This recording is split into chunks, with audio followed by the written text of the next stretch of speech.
What are the magic rules for a 1031 exchange?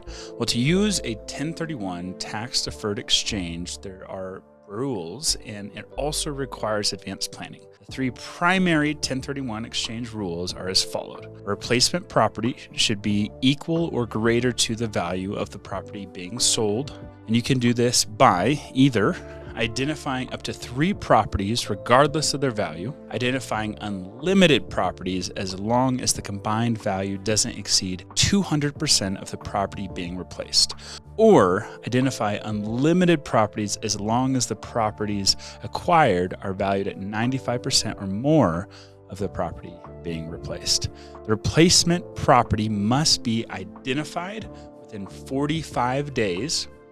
And finally, the replacement property must be purchased within 180 days of the closing of the replacement property. Now you know the government's magic rules for a 1031 exchange.